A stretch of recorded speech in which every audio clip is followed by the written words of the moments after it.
McClain. I am the recruitment manager for FoodCorps, and I'd like to welcome you all to our Google Hangout, Serving Up Change in Spanish-Speaking Communities. I'd also like to thank our FoodCorps alums, Catherine, Yanez, and Thalya Reyes, who have graciously volunteered their time to share their experiences, stories, and advice with you. The reason why we decided to do this session is pretty simple.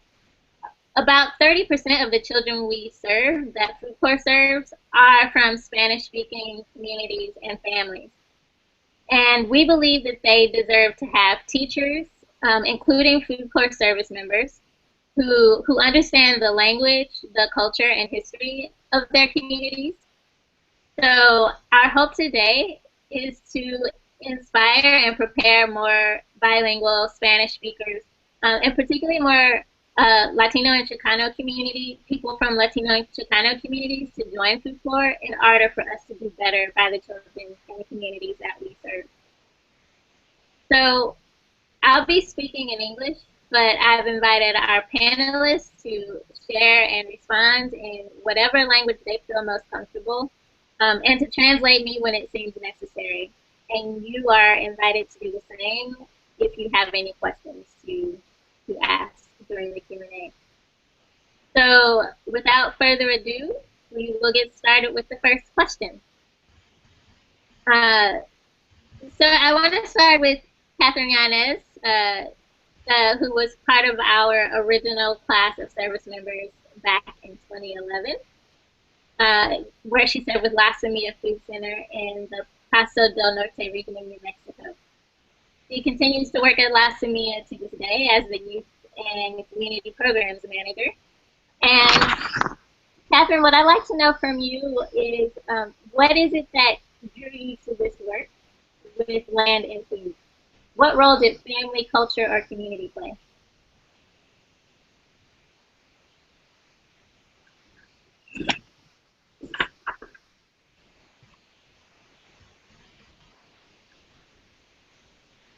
Oh, we can't hear you, Catherine.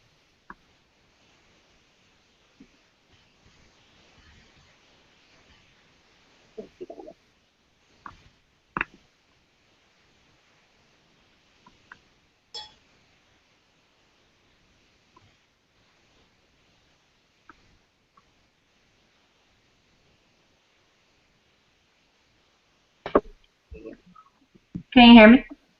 Now we can hear you. It was on. So what I was saying is that initially what drew me to this work were my own personal health struggles, I think, and a desire to improve my health. I gained a lot of weight in my early 20s, and in an effort to become healthier, I started doing research. And through that process, also started recognizing a lot of health issues within my own family.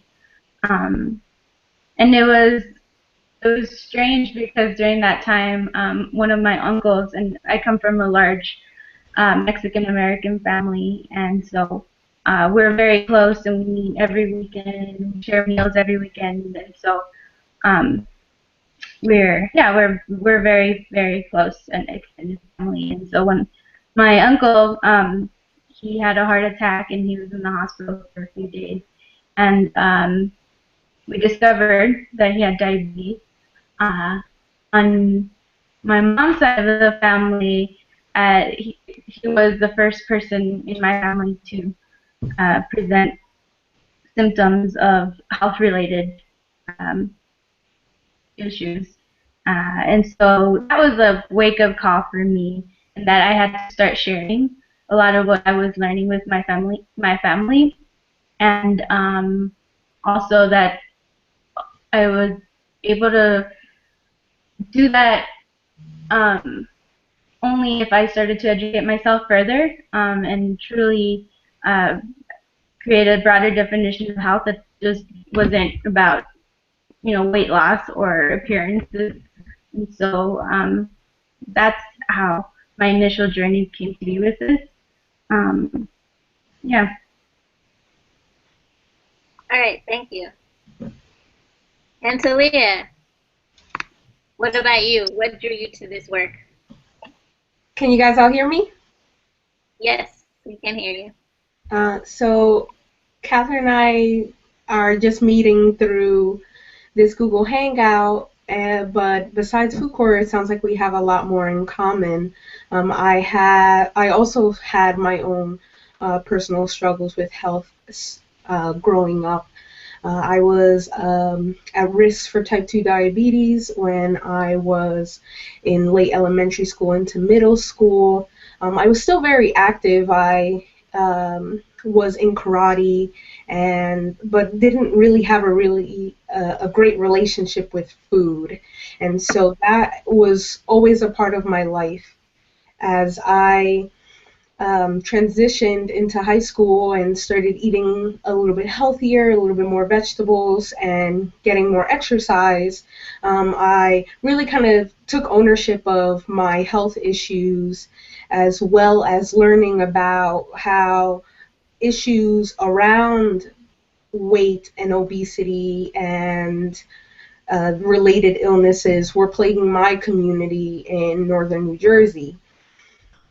So when I went off to college and studied environmental studies, I kind of started looking at this very holistically, and one focus was in agriculture. So learning about the different runoff issues, fertilizer, pesticides, antibiotics, issues of factory farms, that kind of redrew me into food through my environmental degree and kind of reconnected me to the issues that I had when I was younger and was still, battling with every day, and how I could kind of take that and help empower communities to change the way that their health issues were as well. All right. So I would like to add that Celia served in the 2014-15 class of Food Corps in New Brunswick, New Jersey, and with the New Brunswick Community Farmers Market, and continues to live in New Brunswick as a graduate student at Rutgers University. So the next question, and you can answer this in whatever order you want, popcorn style, but I would love for you both to share with our listeners a little bit more about the communities that you served, why you chose them, and what were some of the unique opportunities and challenges associated with those communities. Sure, I can take that on first. So I am at the time I was exiting in another AmeriCorps program with the New Jersey Department of Environmental Protection. I was a watershed ambassador in my hometown area, so it was really important for me coming out of college to learn more things about my state. I realized even though I had lived in New Jersey my entire life, I went to college in New Jersey, I really had a lot to learn about what was going on in my state and particularly in my community. So that was kind of my stepping stone into the work, the service of AmeriCorps. And so, like I said, I started making these connections to agriculture and wanted my second year of service to be food related. Literally Googled AmeriCorps and FoodCorps came up. And when I was looking at the sites for New Jersey, I knew I wanted to continue my service in my home state. When I was looking for FoodCorps sites in New Jersey, I really placed a lot of importance in serving in a community that looked like mine. I was born in Passaic, New Jersey, and raised on the border of Southside Patterson and Clifton. So the issues and the people that I interacted with, I wanted to be reflected in the community that I ended up serving. I already had connections to New Brunswick from friends and my significant other. So New Brunswick seemed like a really great fit because of the demographic makeup. About 60% of New Brunswick year-long residents identify as Latino. We have a really large Oaxacan Mexican community, and the kind of pillar communities that kind of immigrated to New Brunswick in the 60s and 70s were Dominicans and Puerto Ricans. And so this kind of like not only is it very much Latino majority, it's very diverse in terms of the groups represented. Like I said, Dominicans, Puerto Ricans, Mexicans, many Central American communities, and a few South American communities as well are represented in New Brunswick.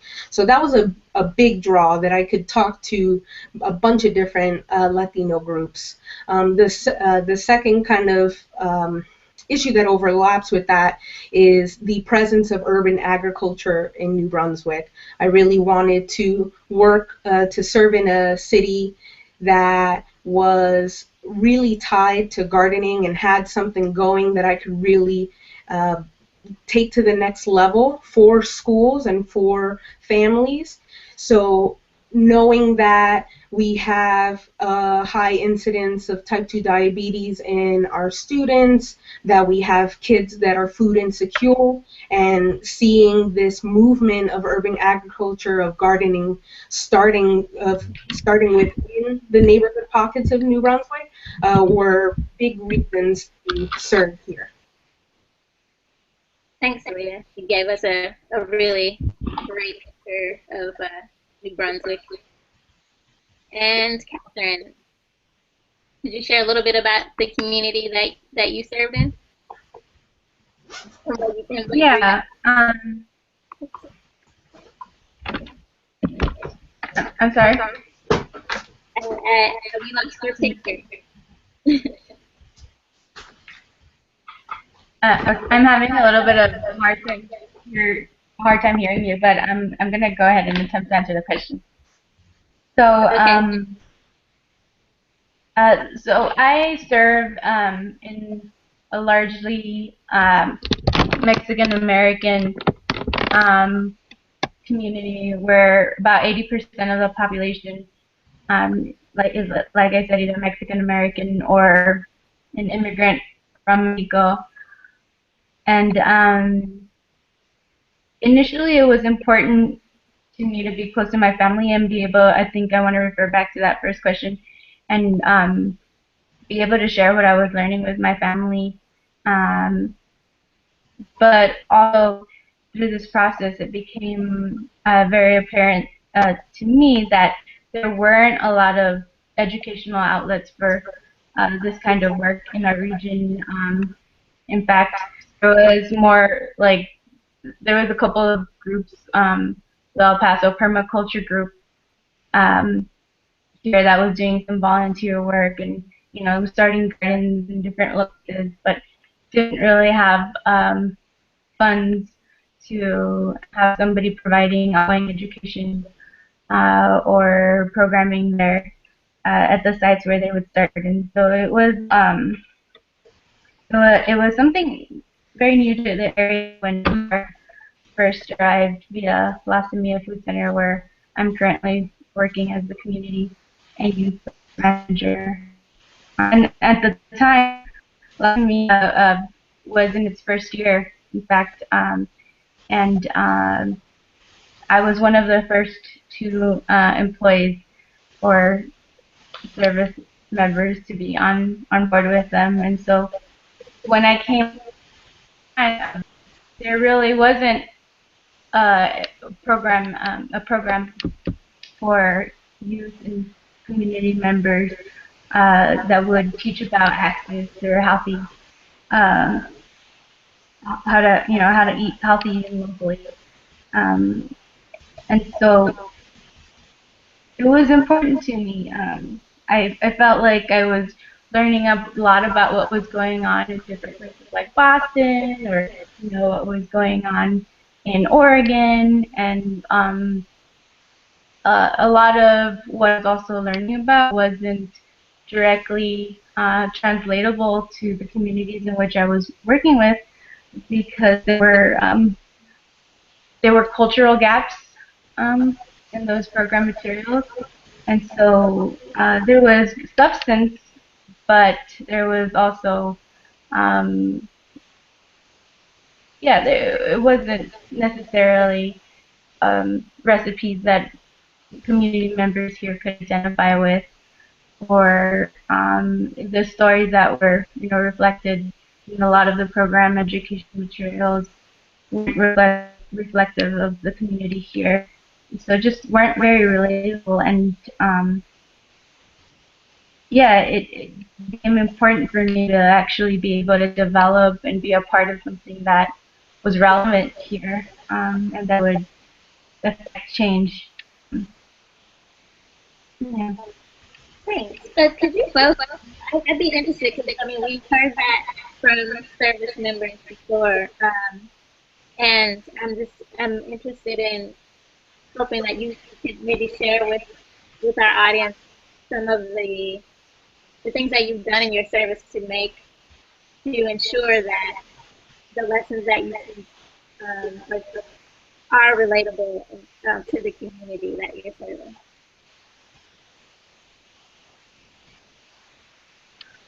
Sure. I don't jump in. Go ahead. Okay. So one thing going in, this is a big reason why I encourage a lot of Latinos and Latinas to get involved in public service, because they bring that perspective. They've lived it. It's their community, their culture, their family. And so you bring some of that in-depth knowledge into these communities, that these Spanish-speaking communities, these mostly Latino communities, to be able to really translate and not necessarily English to Spanish and vice versa, but to kind of take this recipe and make it more authentic. So one of the main things that I tried to do, I taught a class at a very small K to 8 public charter school in New Brunswick, where I had 6th, 7th, and 8th graders, about class of 20 to 25, 3 days a week, doing cooking and food-related lessons. At the start of every marking period, I would encourage the kids to share with me the recipes that they had made with their families, or any spices or seasonings that really kind of bring out the culture that's in their family. New Brunswick is fortunate. The New Brunswick area is fortunate enough to be very, very diverse. So in addition to Latinos, we also have a really large South Asian and East Asian community, Southeast Asian as well. So we had a lot of kids who were part Latino and part Indian, or part Latino and part East Asian. So that really put a lot of creativity in our recipes. One that calls to mind was kind of like a Latin spin on kind of lo mein. We just called it spicy noodles.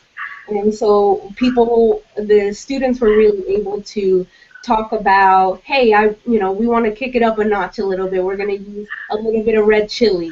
And some people didn't like as much spicy, so we kind of catered that to individual tastes and individual preferences. And then we did the recipe one more time because they really loved it, and we made it more of a South Asian. We put turmeric in it and kind of had those infusions. So it was a way to get them involved, to get them excited, and to also get them to look at the recipes that they may see traditionally and put their spin on it from what was presented to them and what's a part of their family, as well as their own personal preferences. Thanks for sharing that. Catherine, did you have anything to share on that subject, either in the garden or in the classroom and the kitchen? Yeah, I mean, I think definitely I would second everything that Thalya said, and wanted to also add that a lot of the times we use storytelling with the kids, also to tell the story of our ancestors, and so here, and I guess it's a little bit less complicated because there is, there's not always a multitude of stories to tell. and very often it's, you know, talking about the Mesoamerican and the pre-Columbian um, natives that were here, their food traditions and their stories, or the stories in that their grandparents shared with them about working out in farms or gardens, and their experiences with their families growing up, and using those stories as a bridge um, to share what knowledge they have personally already in their, you know, in their own families, um, and bring that closeness together, bring that sense of community also to the space out in the garden. So and it's fun. I mean, sometimes, you know, you just tell the story about why, for example, we're not eating amaranth anymore and the nutritional value behind it. But it's really a cool story, right? That about the conquistadores, and uh, they um, the Spanish Inquisition and all of the ramifications behind it, and how that led to a loss of knowledge. And so telling that story in a way that they understand it is also an important use. Yeah, I mean, I think I guess when both of you are sharing in different ways, you know, just how integrated. Like you can't separate food from history and culture. And being able to acknowledge that and integrate that into the lessons makes it more relatable to like, the specific food communities that you're serving. The question that I have, another question I have, like for you all to share with our audience is, what do you think is the single most important thing that people can do to prepare for culture in general, and also specifically serving in Spanish-speaking communities?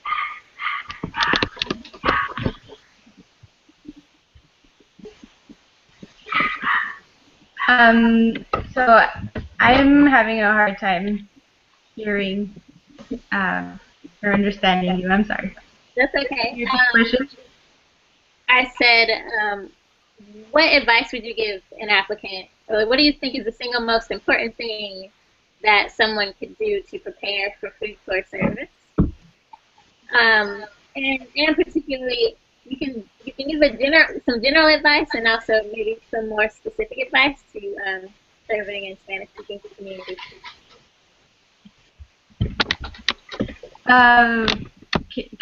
Can I respond first? So one of the things that I would recommend is to become familiar with your site. You know the ins and outs of the programming as much as you can before you you request being placed at a site, because it's important to be familiar with the cultural traditions there. I mean, I feel like when we talk about Spanish-speaking communities, they do look very different everywhere you go, and so being familiar with the regional kind of complexities of each community is important, and being comfortable having a casual conversation, as well as sometimes being comfortable developing formal like materials in Spanish that is appropriate for you know that region, because I've I've seen people who come from other places and struggle because they've served in a Spanish-speaking community with a migrant population from a completely different region, right? And so it's like relearning sometimes um, a lot of Spanish, right, or just common language. Uh, so I think that's something that is important and useful. Just being familiar with the actual community that you're going to be serving with and comfortable enough to, um, yeah, to interact there. Thank you. I want to emphasize Catherine's points because going into service in New Brunswick, even just going into the application process and marking New Brunswick as my first choice community, I did extensive research into the history of New Brunswick, the immigrant patterns of New Brunswick, the waves, the decades that different waves of immigrants came into the city, the background of community development in New Brunswick and how that's influenced people. You know, it takes a little bit of time, you know, but a little bit of internet searching, looking at some census data will give you a good perspective on who you are serving. Because like Catherine said, you need to have that perspective. You need to know what you're getting yourself into, if to put it that way, because then you can really truly have impact in the area that you're trying to serve. I will also say that and that's across the board. I would say specifically for a Spanish-speaking community, having some grasp of Spanish, even conversationally, is important. You will most likely have a support network in your community to further your Spanish language skills, and you can even discuss that with a potential site supervisor or your state host site supervisor about your comfort serving in a Spanish-speaking community.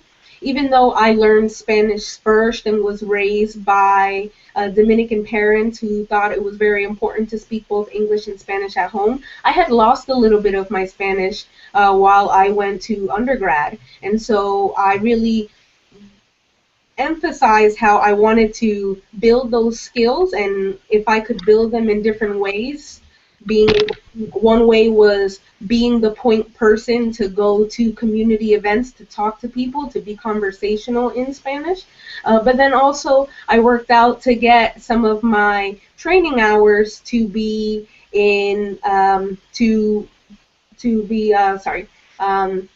we have training hours that you can use in AmeriCorps. And I asked my site supervisor if I could use some of those training hours to improve my Spanish. And so using Duolingo for an hour or so every few days was a way for me to build my skills, but then also meet my service goals, which one of the big ones at the beginning was to be able to truly serve the Spanish-speaking community of New Brunswick. So just coming at it with enthusiasm and knowing that even if you're not completely fluent, that there are ways for you to be more comfortable, and that you have people around you that you can learn from and be supported by in that goal. No one's going to, will obviously correct you and help improve your Spanish, but I've had such a wonderful experience in New Brunswick with the Spanish-speaking community. They, at times I struggle with more academic or deep, the more formal language. And last year was a great learning experience in that, because I would have such great support from the people that I was talking to. They were really encouraged me to keep going. They told me that I was translating well and that I spoke well. And so that really kind of, that built me up to where I am today with my Spanish language skills. So like I said, just coming at it with enthusiasm and knowing that you should access the people and the resources to help you serve that community. Thanks, Eva.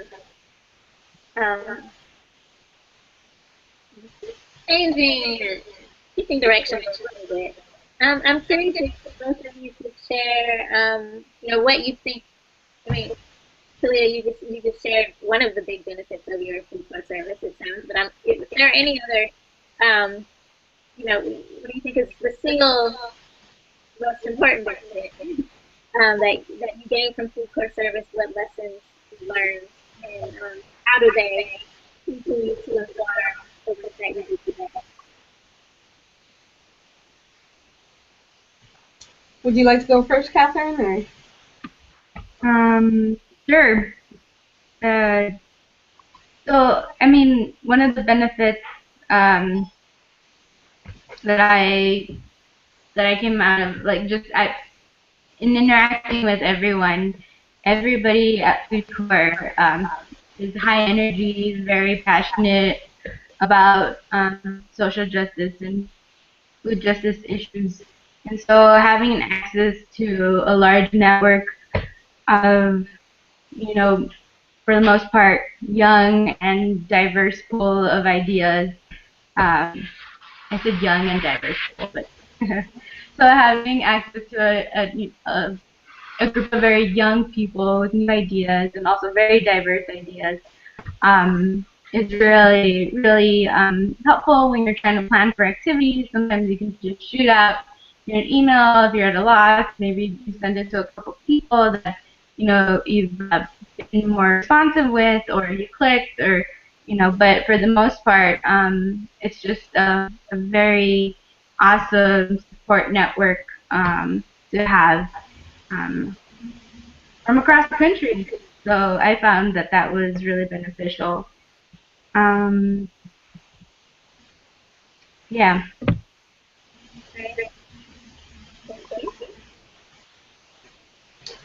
So besides improving my Spanish, I would say a big skill that FoodCorps imparted me was taking pride in service. It really cemented my desire to continue on with my graduate studies and to be in a career that is focused on public service.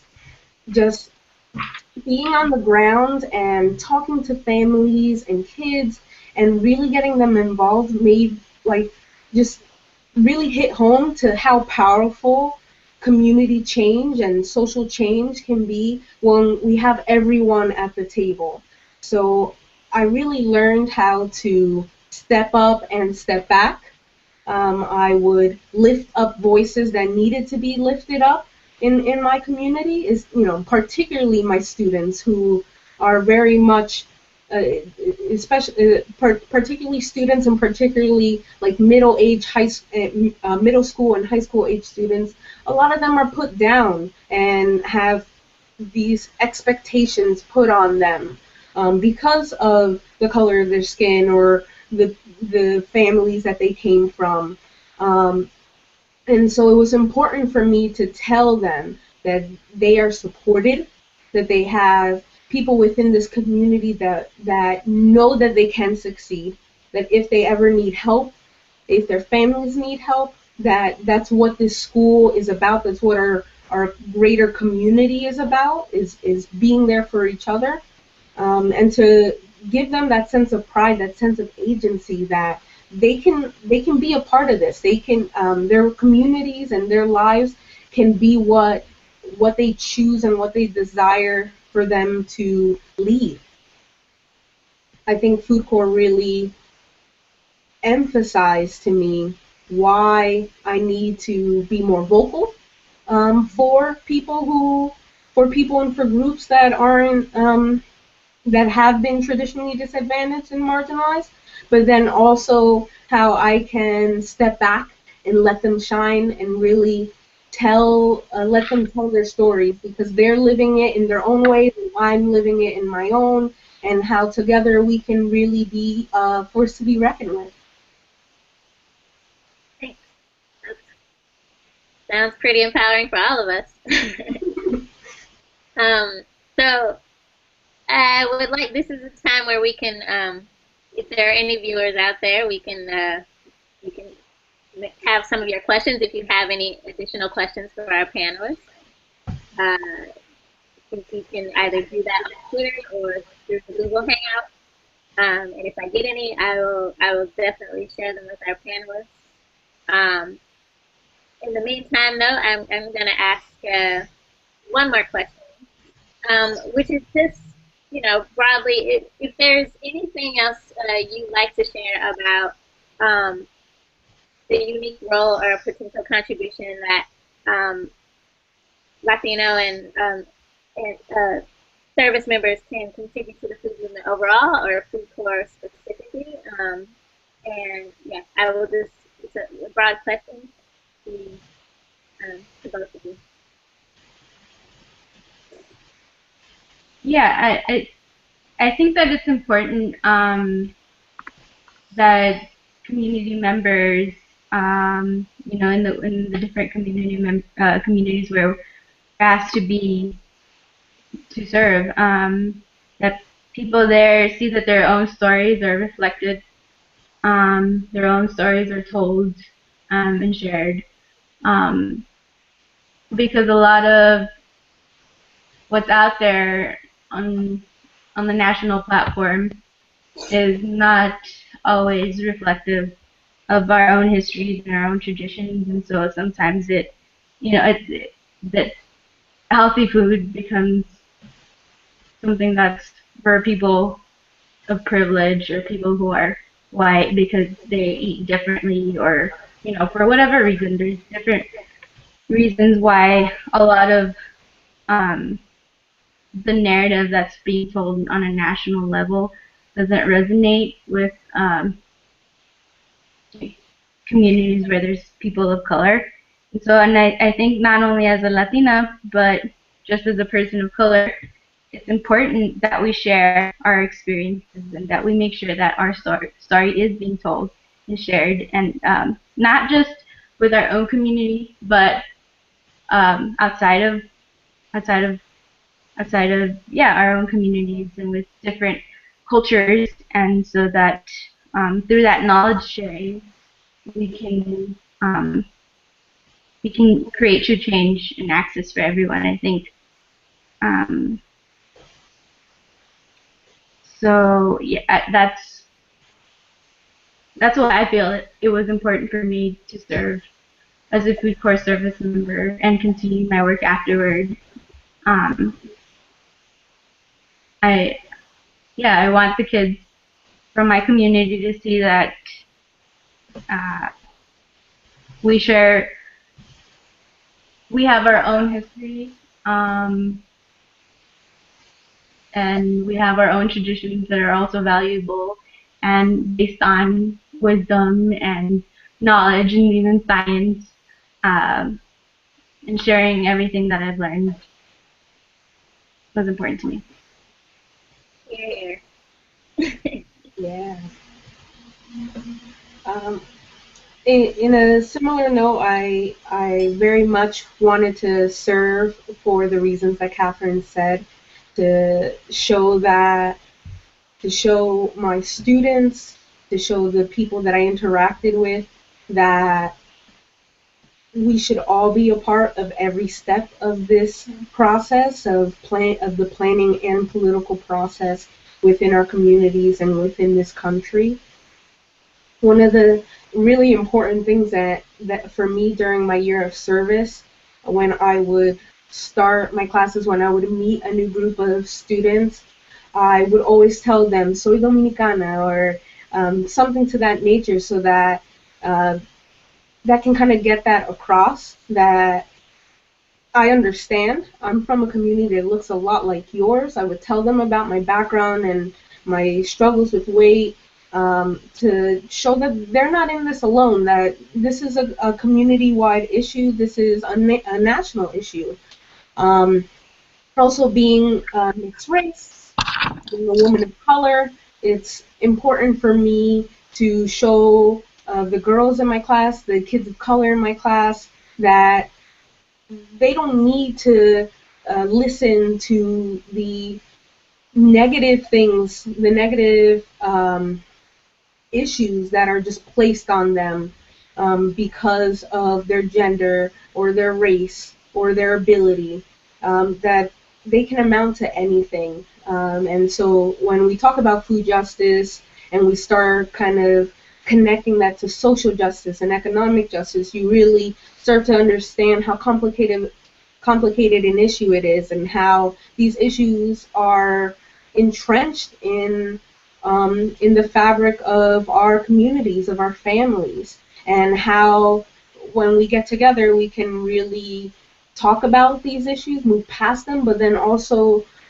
make sure that the future is a better place for the next generation. Um, I was really inspired to serve, to be able to pass down and hopefully be a part of a world that I want to see, that I want to be a part of. Um, it was important for me, and I think FoodCorps really taught me like I said, to be a great advocate, to step up and step back as well, but then also um, to just have great patience with the process, and to know that as long as we're moving along together, we're doing this in a way that is true to what each community wants, and not just some top-down mechanism that makes all our communities look very cookie cutter. Then we know that we're making the progress that we want to see, and that each community reflects what the values and the ideals that they want to see emphasized. So service really taught me a lot of that. All right. Well, thanks to you and to Catherine for sharing your experiences and time and insight with me and with our viewers. I know I've been inspired just by listening to both of you, and I'm sure they have too, and those who will watch later will be too. This Google Hangout will be available, as I said in the beginning, on our YouTube channel, on our website. You will be able to share it with other people who you think might be interested in FoodCorps. If you're on our website, you can also find resources about a written two-pager on FoodCorps service in Spanish-speaking communities, and also there's a list of service sites available, service sites who explicitly prefer people who have Spanish-speaking abilities. That doesn't mean that those skills won't come in handy in other communities, but these sites in particular really want their service members to be able to speak Spanish. So you can find that on our website. And if you have any other questions, you can always contact FoodCorps at serve@foodcorps.org. Our application is online now until March 31st, so we encourage you to submit an application as soon as you get a chance. And again, thank you for joining us, and I hope you all have a good night. Bye. Everyone. Bye.